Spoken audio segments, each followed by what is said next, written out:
We are live as live can get on iHeartRadio today and also AMFM 247.com. Tune in, iTunes, and also 990 WBOB in Rhode Island, of all places. And we have got a great guest with us today. She joins us live here in our broadcast. And go ahead and give us a brief introduction on yourself, my friend. Tell us a bit about yourself. Well, I'm Ivy Minxxx, an adult content creator. I go on many platforms from Chatterbait, Pornhub, OnlyFans, etc. But most importantly, I'll be attending Exotica Chicago very, very soon. That is awesome, and that is part of the reason why we have you with us today.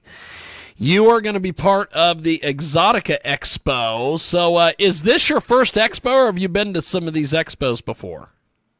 This will be my fourth. I started attending last year because of the break during COVID. We couldn't go to any, so when they restarted, I believe it was their 10th anniversary they had last year, or 15th anniversary. But yeah, that was my first one. And so I'm coming back to Chicago again for my fourth round. That's awesome. That's awesome. So, when do you typically get into these expos? Because like last year, we decided to show up for whatever frickin' reason on a Friday, the day of, and I'm not making that mistake again. We are going to get in on Thursday this year. But since you are a talent and part of the festivities, what is your schedule like?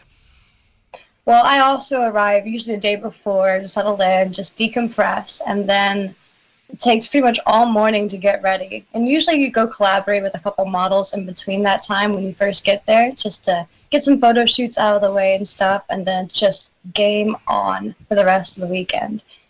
We get to the convention probably around, I think it's 4 o'clock on Fridays, and then it's ladies free Friday too. So there's usually more women attending the convention typically.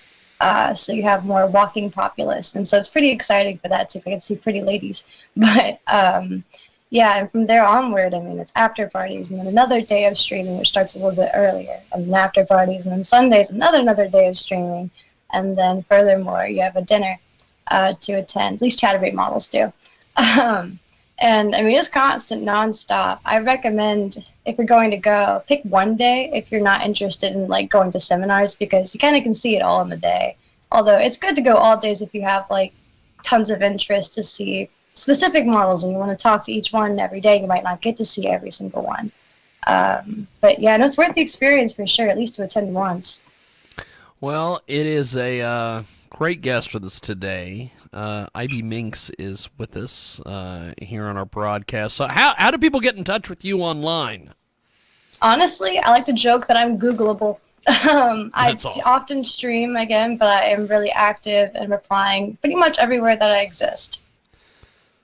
Wow, that is IvyMinxxx.com. that is awesome.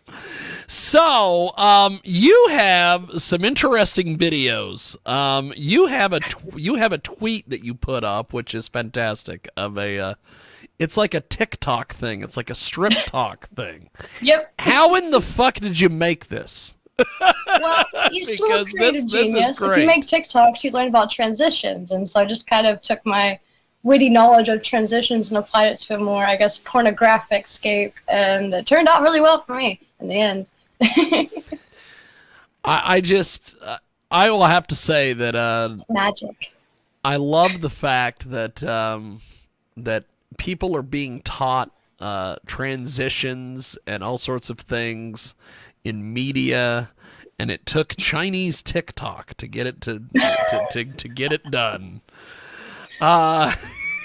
Because I know, it's the little things I in life, can't right? stand watching some of these YouTube people where they have their quick cuts all the time. And I'm like, what is that? It's a lot. Some people take up to an hour or more to film one 10-second video for TikTok. It's insane, but it's worth it. So, where do you find most of your success? I don't know. I feel like you're talking about like a website in particular, because honestly, I think it's within authenticity. The fact that I'm constantly striving to be this weird, true person, and it shows through with whatever I do, and also being broad in the horizons that I choose to do.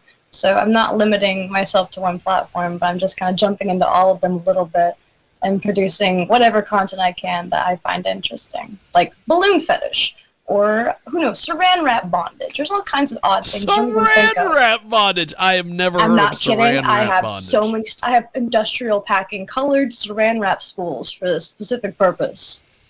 My boyfriend thinks it's atrocious. Saran wrap bondage. Yeah, it's a thing. That is awesome. I did not know, know, that right? this was anything. You don't have to know how to tie or nothing. It's like rope, but just less effort. Just good to go. Package wrap your cutie out. That is awesome.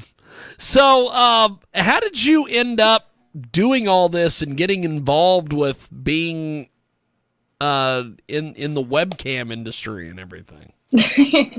I mean, I kind of always had an interest in it. I just didn't know how to pursue it until I started doing research on like Google and whatnot, looking up sexyjobs.com and digging into that and watching interviews on YouTube of other entertainers.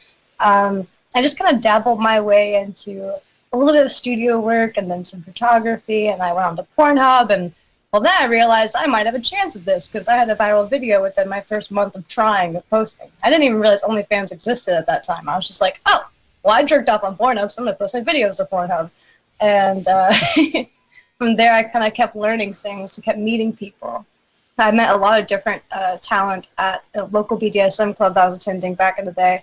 And from there, I actually got the chance to collaborate with other models and furthermore, meet more models from that model. And that kind of pushed me in the direction to where I am today. It's been almost 3 years now. So I started when I was 18, clueless, and now I just turned 21. So might have a little longer to go, I'd imagine. MILFs are in, so I'm promised. So when you go to these expos, do you take like an entourage with you, or is it just you? Usually it's me and a group of friends. I don't ever attend when I don't know someone. They're like, I know at least like one person pretty well, and I'm like, okay, I can like book with you and stay in the room with you or whatever. That's my cat, Jinx. Hey, that's awesome. I usually have Peter here as a producer, but he is off. He is manning the news desk right now. I think she knows exactly when I'm working. Like, she's very aware of when I'm online or when I'm doing something important and has to be like right there. But yeah, I usually go with a model, or this time I'm actually going with my more recent cam partner, Trent Tamer. So we'll be at the booth together. But normally I would be at the booth by myself or like nearby other models. When you stream with Chatterbait, they kind of have like 20 to 40 other entertainers that they will sponsor to go. And you get to interact and talk to them while you're at the convention as well. There's other cam models from different companies, and then there's like the porn star booths and stuff. So it's kind of like a little groups. They're all kind of grouped together. So besides the webcamming and everything, what else do you do? I do a lot of content creation and photography. I've modeled for more like not magazines per se, but magazine style photography, and I sell those photos to different publishers.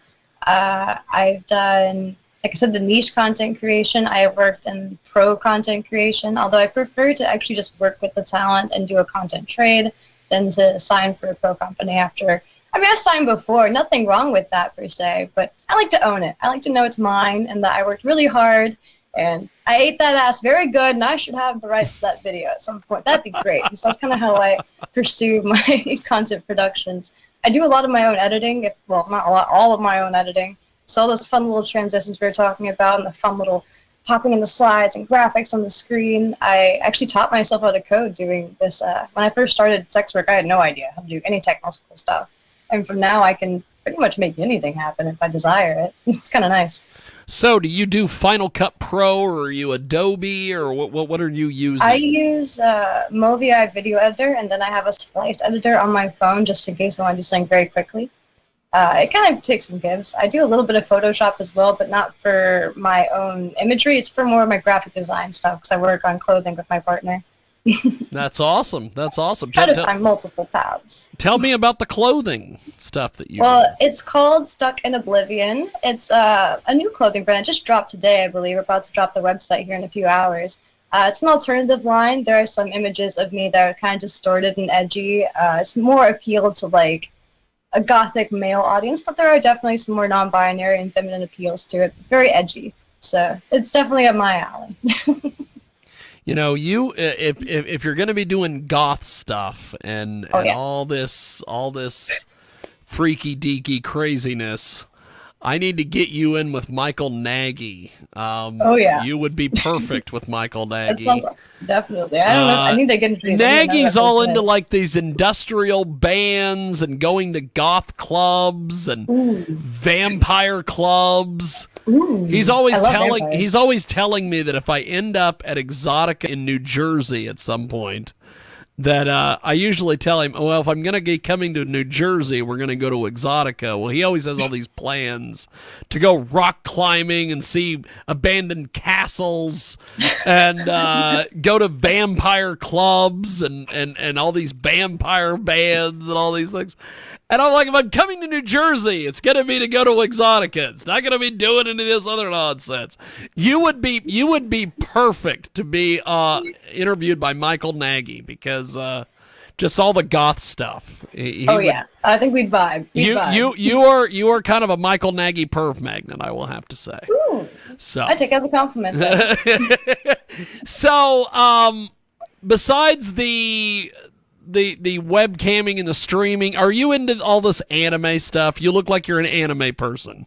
Yeah, I'm guilty. I mean, I have like body pillow right there from Seven Deadly Sins, Daddy Bon, as I say. I would say I was more into reading manga when I was in high school, and then I watched anime as an adult. So I didn't really watch like Sailor Moon and stuff, although I adore it. It's very aesthetic. I'm more into like the lewd comedic anime. I have been trying to get the lovely and talented Britannia to kind of educate me on this whole anime stuff. She's into all this anime nonsense. All these Japanese people talking. Deep. These Japanese people talking to each other, and then she just laughs. Watch, like dub most of the time, so it's English for me. Some people say that if you watch dubbed anime, you're taking away from like the emotion because in Japanese it just sounds a lot more intense and better, which is true. But I'm too impatient and lazy to read the subtitles in bed, so I kind of have to listen to the English version. But they don't line up with the subtitles anyway, so eh. Well, she watches things like One Piece and some of these things. I'm like, what is this? I like Cowboy Bebop quite a bit. You know what is funny about that is that I remember in high school I used to watch Cowboy Bebop, and then when I got with Brittany, I'm like, Cowboy Bebop, and she goes, I don't even know what the hell that is. I did a Faye Valentine cosplay. I love it. So what do you think of the live action Cowboy Bebop that's on Netflix? Is it crap?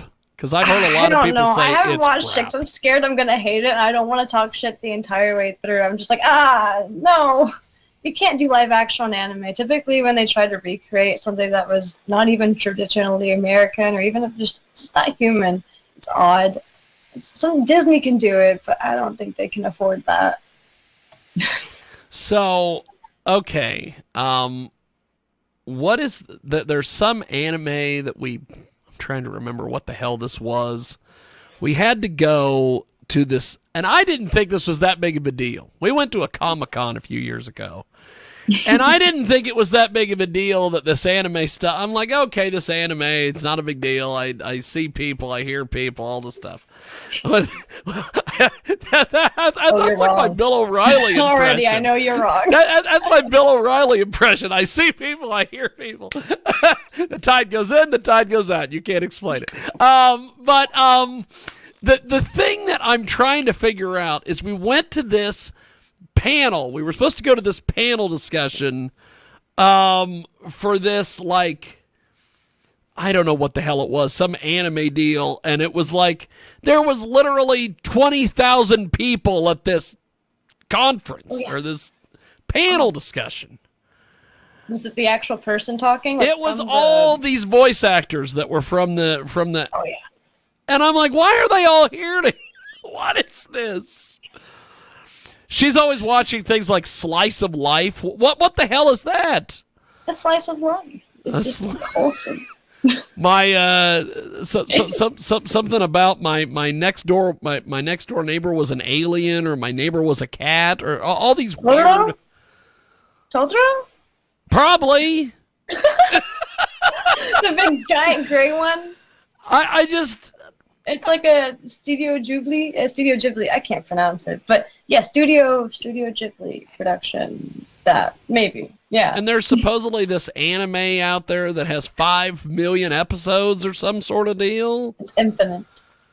What? Why? I just don't understand why. This is.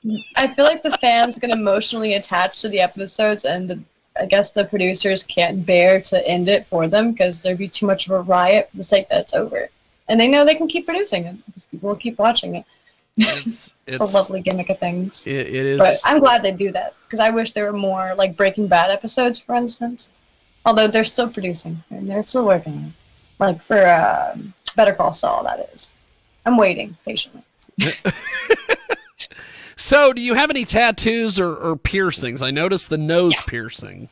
I have my entire like thigh, pretty much like upper thigh tattooed. It's a work in progress. It's a cover up of a cover up of a cover up. It looks pretty good now. And I have some small little ones around my arm, some that I did myself, but they actually still look pretty good nonetheless. I'm not bad at it. Not recommended either though. And then yeah, most of them are just tiny little arm ones. I got one that says smile on the inside of my arm with a smiley face instead of the I and L, because it's important to remind you to do. It's very cheesy and cliche, but it's a matching tattoo. Some little astrology things, but mostly just ditzy girly tattoos. I have one on my collarbone. It's like really tiny. I don't know. Oh, there it is. It's just dots. My constellation. It's just dots. Again, astrology girly things. So you're into astrology. So now we're getting into Ross Long territory. Are you one of these? Are you one of these people that has to like hide under the bed during what is it? Retrograde? That's it. I don't hide, but I definitely know it. I'm like, oh, it's retrograde, but I'm not obnoxious about it. But I definitely I might be one of those people. There are times that I will not have, it won't be that big of a deal to me. And then he'll call me and he'll make comments about, well, Mercury retrograde or whatever. Oh, yeah. And then things fall apart. Oh, yeah. And I'm like, I've gone for like a year and a half without having to deal with this. My life just kept going. The world kept spinning. But then Ross Long calls me and says, Mercury retrograde, and everything falls apart. I love that. Yeah, I've actually been studying astrology for going on, I'd say, 12 years. Like, I've had a long interest in it. Still digging deeper. There's so much you can learn with it, but very fancy to it. So you do the anime thing, you do the goth thing, Mercury retrograde, and all this stuff. Yeah. So what do you think of just the world around us? I think the world around us is what we make it. Perception is reality. So whatever you perceive your reality to be, if you are constantly pessimistic or optimistic, is kind of the results you'll receive. So I don't know. I think if you go into each day with a new opportunity and a better positive mindset, all as cliche as that sounds, it's as simple as just getting up. But if you get up and do the first thing, it's kind of easy to do the second thing. And some people say do the hardest thing first and then it's all the way, concepts. But the world around us isn't perfect. It's never going to be. But all we can do is try to perfect what we can within the environments that are given to us. So what's right in front of you? What can you control? Wow. That's what they say. Control what you can when nothing else is controllable, or manage what you can when nothing else is manageable, per se. I don't know. Hey, that's fantastic. You just hit that on the head. I'm also a bit of a TED talker. I joke when I'm doing my streams on TED. I'll be like doing my thing, and then I'm starting to talk about philosophy in the middle of it, and it's kind of a great form of edging, but you don't expect it to happen. That's awesome. So I also educate through the boners. People are more receptible to entertaining or accepting knowledge when they're already in a, receiving state. So you are quite the little perv magnet, I will have to say. Oh yeah, very That much is so. I'm 5'1". I'm a tiny bratty minx. so when you do your streaming and all your different things that you do you do this by yourself or do you have people who participate in the fun?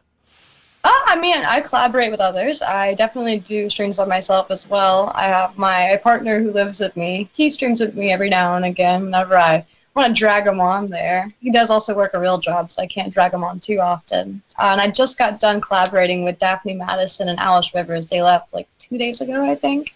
They're both other Chatterbait models. And then part of that was Maddie Avalon, and part of that was Nami Echo. So I like to say I collaborate at least once or twice a month, if not more. I like to have friends, but I also like to do my own thing. That's Keeps awesome. me keeps me going to have other people with you. It makes the shows more entertaining, and you get to learn more from the people you're working with and how they do it. And so, if you like some of their techniques, you can also share yours and strategize on how you both can better produce content. And so, not only is it a collaboration in the essence of you working together, but you're also learning and sharing with each other in that time too. So what do you use as far as your equipment, as far as your setup, your cameras and some of the different things that you do? I have a Sony CV1 camera that I have turned into like a webcam setup with the driver setup or driver downloads. Then I have a Yeti Blue microphone. I need to get a new computer slash a PC. I'm currently using a pretty old MacBook, but it does work with Ethernet extensions. And I do record my streams to like a Samsung hard drive. So I have like a terabyte of memory on there. And it's a lot. There's a lot of cords. There's a lot of monitors. But ultimately, the equipment's very nice and it gets the job done. I went from having like internal built-in microphones and what was it? Logitech Brio to the Sony and the Yeti. Wow. I like it a lot. I can stream up to 4K. I'm about to move into that. Now that I have the Ethernet extension and a slightly better Wi-Fi router, I can jump to that new quality. Hopefully, fingers crossed. I've been playing with it, but I haven't actually tested it yet. That's awesome. We have got a great guest with us today. She joins us live here on our big broadcast, and you're into all the usual stuff that you would be into. Are you into pot? Am I into what? Pot, marijuana. Oh yeah, 420. Yeah, blaze it. Let's go. I said like pottery or like, cause I have like a garden, so like potting, like soil, pot. Yeah, that too. Very much so. If anything, it's the best medicine this green earth can give you. That's awesome. So your turn-ons, according to your Pornhub page, Yeah. plastic wrap. Mm-hmm. I love that. I think it might be on there. We're still doing the plastic wrap. Sex toys, bondage. Why the bondage? What is the big perv I love thing bondage there? in every aspect. I mean, I've done a lot of rope bondage and like professional. I wouldn't say professional, but kind of professional shibari bottoming, where I'm fully suspended, tied up, and photographed. Also in an underground scene. I mean, my favorite one that, of course, I don't have any footage of because it was at a club was being saran wrapped and tied to a punching bag, then suspended and beaten, played with by a bunch of different femdoms, blindfolded. It was just great. It was a wonderful experience. And they told me they'd never seen that done before. So to do something that had not been done at a BSM club is kind of impressive. At 18. The more you know. The more you know. But yeah, That's right. bondage is just exciting. I like the ideas of, especially with saran wrap bondage, like, I can't actually touch you. Like, I can't penetrate you. You can't penetrate me either. But I can still do a lot. I can still cause an orgasm. I can still, have my way and have fun with consent and, of course, risk awareness to the play. Because there is risk awareness involved with that. You can get sweaty. There's a balance method involved to make sure they're stabilized so you can do it efficiently, but also still in a fun manner.